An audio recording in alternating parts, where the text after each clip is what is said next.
Hi, this is Nad Syed. Welcome to our podcast. Hope you find it beneficial and interesting. Imagine you're walking into a really high-stakes boardroom. You've got a brilliant idea. Your financials are absolutely bulletproof. Right, you're totally prepared. Exactly. The market research is flawless, Huh. but uh, the language you are using to pitch this vision is from a decade ago. Oh, yeah. That happens more than you'd think. It's a bit like showing up to a virtual reality tech expo holding, a flip phone. Yeah, you might technically be able to make a call, sure. Right, but you are definitely not speaking the modern language of business. Welcome to the Deep Dive, where Yeah. today we are jumping headfirst into a really fundamental truth. Which is that language is not just a way to express a strategy. Yes, language is the ultimate strategic business tool. It really is. I mean, it's the invisible architecture of every successful company, right? Every product launch, every effective team. Totally. And yet, it's something so many professionals just take completely for granted. Until they don't. Right, until they find themselves in a meeting where they are entirely misunderstood or, worse, completely ignored because their vocabulary just didn't carry the necessary weight. Okay, let's unpack this.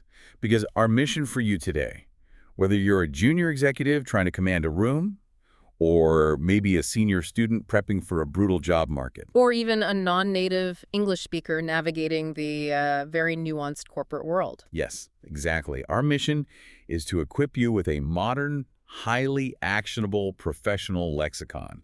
And we're pulling our framework today from a very specific, incredibly useful source. Yeah, we are looking at fantastic expressions and buzzwords for great speeches and business talks. Volume 2 by Nad Syed. Which is such a great resource. Mhm. And what stands out immediately is that this isn't just a dictionary, right? No, not at all. It's not just an alphabetical list of words to memorize so you can sound fancy at the water cooler. It is positioned as an actionable guide. It's essentially a masterclass in modern business eloquence. Right. And to understand why mastering this specific vocabulary is absolutely critical right now, we really have to look at how modern businesses actually function mechanically. Because things have changed so much. Dramatically. Right. We are working in highly complex, globally distributed teams now.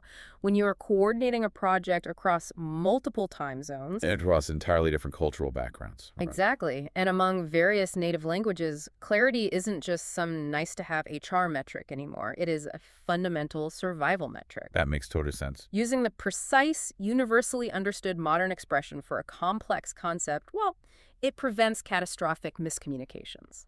I want to build a scenario that we can run through this entire deep dive to really put this to the test. I love a good scenario. Let's do it. Okay, let's say you, the listener, are a junior executive. Maybe you're working in a second language, and you've just been handed a massive crisis. Okay, high stakes. Very. Q3 market share is plunging because of a critical supply chain bottleneck, and you have to brief a global board of directors tomorrow. Wow. Okay, so how do you frame that? Exactly. Before we start pulling specific modern words to solve that crisis, I think we need to understand why traditional business jargon fails in that scenario. Oh, it fails spectacularly. Right. Like, why couldn't we just stick with the 90s and 2000s boardroom speak? Yeah. Telling the board we need to synergize our out-of-the-box thinking. What's fascinating here is that the older jargon was largely performative. Performative. Yeah, I mean, it was about sounding important without necessarily committing to a specific course of action. But the world that created that vague jargon just doesn't exist anymore. It really doesn't. The source text identifies three main forces that have basically forced our business vocabulary to evolve. First, technological acceleration. Oh, for sure. The speed of tech right now is insane. Right. We're talking about the explosion of artificial intelligence, digital transformation, big data. You simply cannot use 1990s management speak to describe an AI algorithm. No, you'd sound ridiculous. You would, especially when that AI is making real-time segment of one pricing decisions. So because the tools became exponentially more precise, the words had to become exponentially more precise. Exactly. The language had to catch up. Hmm. And the second force the book points to is shifting paradigms in how we actually work. Like remote work. Yes, the rise of the remote work paradigm, the gig economy. The fundamental structure of collaboration has shifted from a physical office to a digital cloud. Which changes how we talk to each other every single day. It changes everything. And the third force is what the author frames as cultural reckonings. Cultural reckonings. That sounds intense. It is, actually. The modern workplace is deeply influenced by things like the wellness economy, human sustainability, and even phenomena like cancel culture. Wow, yeah. These are no longer just fringe HR issues, they are central boardroom strategic factors. I was thinking about this evolution, and, well, the best analogy I can come up with is that traditional business jargon is kind of like an outdated operating system. Oh, I like that. Right. It was perfectly fine for the corporate hardware of, say, 2005. But these new expressions we are going to talk about, this modern lexicon, Yeah. it's the mandatory software update you need to run modern strategic applications. That is a perfect way to put it. And what makes this source material so valuable for our listener dealing with that hypothetical Q3 crisis is how it's architected. Yes, the structure of the book is brilliant. It breaks terms down systematically. You have the expressions for core definitions, grouped by concepts, which are broad themes like business strategy or technology. Then you have keywords for rapid associative brainstorming, and a quick list index at the back. It's basically a crisis toolkit. And that specific architecture is a massive lifeline, especially for non-native English speakers. Oh, absolutely. If you are learning the nuances of business English, a direct translation from your native language often fails because it just lacks the corporate context. Right, because context is everything. It is. You need to know that a specific phrase belongs in a high-stakes strategy meeting and not, a casual Friday catch-up. That could be super embarrassing. Exactly. So by providing the exact sentence usage and grouping them conceptually, the book allows a non-native speaker to confidently deploy these words without getting lost in translation. Let's get into the actual toolkit then and apply it to our Q3 crisis. Because the ultimate goal of all this language is to drive real business results. Let's do it. The book is chronologically themed, starting with what I love to call the corporate battlefield, which is business and strategy. This is where we really see high-stakes terminology dictate operations. Right. So, in your crisis scenario, you need to explain the data behind the supply chain failure to the board. Historically, you might have told the board, hey, we have some good data. Which sounds so weak now. It does. But the modern expression here is actionable insights. Which feels entirely different, like good data is passive. Very passive. I can look at good data and do absolutely nothing. But actionable insights implies a demand for movement. Yes. It means information that has been distilled so clearly that it directly dictates a decision. It separates the signal from the noise. Precisely. And that ties directly into another core term from the book, data-driven decision-making. Which is huge right now. It's massive. This is the explicit practice of removing what they call the highest paid person's opinion from the room and replacing those gut feelings with quantifiable metrics. Oh, I love that. Bypassing the ego for actual data. Exactly. If you tell the board your new plan is based on data-driven decision-making, you are instantly building trust. Okay, I have to pause you right there and push back on this a little bit. Bring it on. Because I can hear some listeners rolling their eyes right now. Do these words actually change the outcome of a business decision? Or do they just make the speaker sound smarter and, more expensive in the boardroom? That's a fair question. Let's look at the term strategic pivot. If I tell the board, we are changing our supply chain versus we are executing a strategic pivot, does that vocabulary swap actually matter on the ground? Isn't it just corporate spin for, we messed up, so we're trying something else? It is a really common pushback, but the answer is a resounding yes, it matters fundamentally. Really? How so? Think about the psychology and the imagery of the word pivot. In basketball, a pivot means one foot stays firmly planted on the ground while the other foot changes direction. Oh, okay. I see where you're going with this. Right. When you tell your team we are making a change, that creates ambiguity and panic. Yeah, people think, are we changing our core product? Are we firing everyone? Exactly. Panic. But if an executive says we are executing a strategic pivot, the underlying cognitive message is that our core competencies, our planted foot, remain exactly the same. We're just shifting our tactical direction to adapt to this bottleneck. Yes, it reduces panic. It creates what the book calls strategic alignment. Ah, I love that basketball analogy. So strategic alignment means the team in Tokyo, the team in New York, and the team in London all have the exact same mental model of what is happening. Exactly. There's no ambiguity. That is the whole point. Precision in language dictates precision in execution. If a project doesn't Move the needle, meaning it doesn't create a significant measurable advancement. It's a waste of resources. Right. By using these terms, you set the psychological boundaries of the project. The same applies to a phrase like market disruption. Another big one. You aren't just telling the board you're releasing a new product. You are defining an ambition to significantly alter how an entire industry operates. And it also signals leadership preparation, like the term future fit. Oh, yes. I'd never heard that before diving into this material, but it's actually brilliant. If you tell the board, we are redesigning the supply chain to be future fit, Yeah. you aren't just solving today's problem. No, you're looking ahead. You are projecting resilience, adaptability, and long-term vision. But if we connect this to the bigger picture, executing a strategic pivot today or making a company future fit is physically impossible without the right technology. That's so true. Which naturally brings up a major cause and effect shift in the book. It moves from strategy directly into the digital frontier, which is technology and design. Because strategy today is entirely dictated by tech capabilities. Exactly. Here's where it gets really interesting for me. Because like a decade ago, tech vocabulary was totally siloed. You kept the IT jargon in the IT basement. Pretty much, yeah. But today, if you are a chief marketing officer or a CEO and you don't speak fluent technology, you are basically obsolete. You literally cannot discuss modern marketing without understanding AI terminology. Without question. Take the term hyper-personalized. Okay, let's look at that. In the traditional marketing era, you dealt in broad demographics. You were targeting women ages 25 to 40. Right, big wide nets. But today, hyper-personalized refers to strategies that are customized to individual preferences in real time. And crucially, you cannot separate that term from artificial intelligence. Because humans can't process that much data fast enough. Exactly. AI is what allows a business to treat a global customer base of 10 million people as 10 million individual segments of one. Wow. So if you are presenting to the board, you can't just say, we are going to market better. No. You use hyper-personalized to signal that you are leveraging AI to predict individual consumer behavior. Precisely. And we are seeing this tech lexicon overlay into our physical spaces, too. Like augmented reality. Yes, AR, overlaying digital data onto the real world. But I actually want to talk about the design terms for a second. Go for it. Because things like user experience, UX, and human-centered design have totally crossed over from niche design teams into mainstream executive speak. They have, and for a very important reason, right? Let's look at human-centered design. In the past, engineering often dictated product design. The tech was built, and humans just had to figure out how to use it, no matter how clunky or awful it was. We all remember those terrible software interfaces from the 90s. Oh, the worst.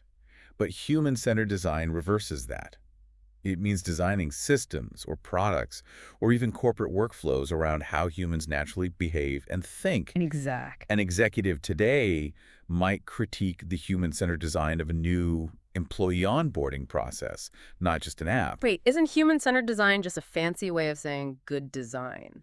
It might sound like it on the surface, but operationally, it's a very specific methodology. It involves deep empathy, constant prototyping, and really tight user feedback loops. Ah, I see. It's a structured process, not just an aesthetic choice. That distinction is vital, and it acts as the perfect conceptual bridge to the third major theme of the source material. Which is? Well, here's the hidden trap of all this digital transformation.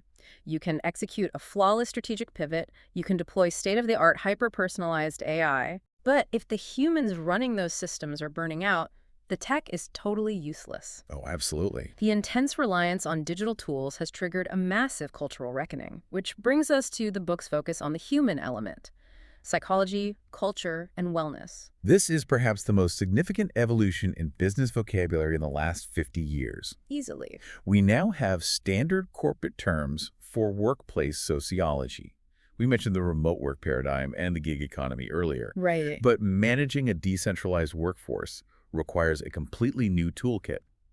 This is where we see the vital importance of a term like psychological safety. Yes, let's hover on that one for a second, because at first glance, psychological safety sounds like, I don't know, a soft, feel-good HR buzzword. Right, but it's actually a hard metric for innovation. Exactly. It's heavily studied. Google famously identified it as the #1 dynamic of their most successful teams. Really, number one. The very top, psychological safety is the shared belief that you will not be punished or humiliated for speaking up with ideas, questions, concerns, or mistakes. Which makes sense, because if you don't have it, your team won't flag a supply chain error until it's a catastrophic crisis. Precisely. People hide mistakes when they don't feel safe. So as a leader, you don't just ask, are people happy?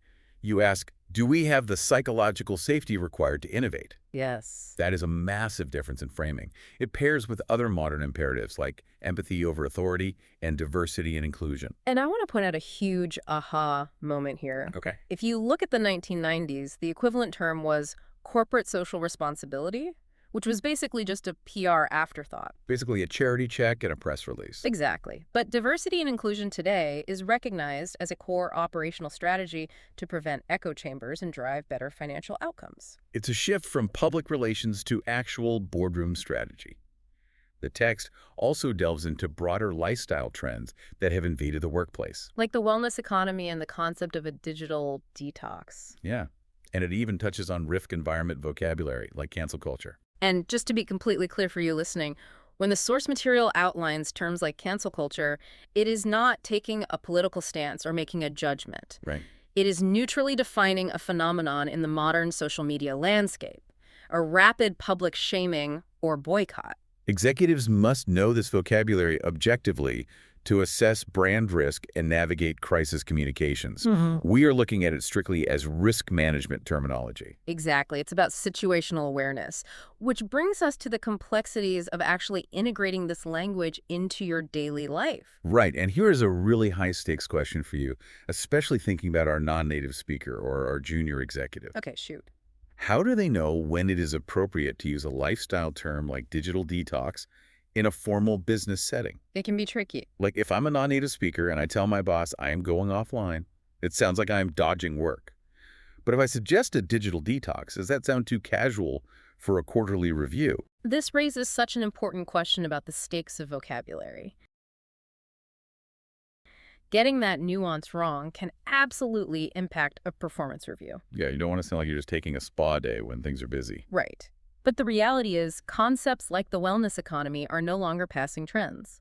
If a company is bleeding talent due to burnout, formally proposing a sanctioned digital detox protocol. Like a strict policy against weekend emails. Exactly. Proposing that is a highly legitimate strategic corporate solution. It frames the action not as slacking off, but as a calculated move to preserve human capital. Oh, that's good. Preserve human capital. These words belong in the boardroom because human sustainability is now inexorably tied to business sustainability. So what does this all mean for you, the listener? We've mapped out this massive evolution across the corporate, digital, and human landscapes. We covered a lot of ground. We did. But how do you actually integrate this into your daily professional life so you don't sound like a robot just reading a thesaurus? This is where the book moves from theory to practice with a 4-step framework called the Speech Builder Synthesis. The Speech Builder Synthesis. Yes, it is a methodology for constructing persuasive narrative on the fly. Let's break that down by bringing back our Q3 supply chain crisis scenario. Okay, our favorite crisis. You have to brief the board. Step 1 of the synthesis is the spark.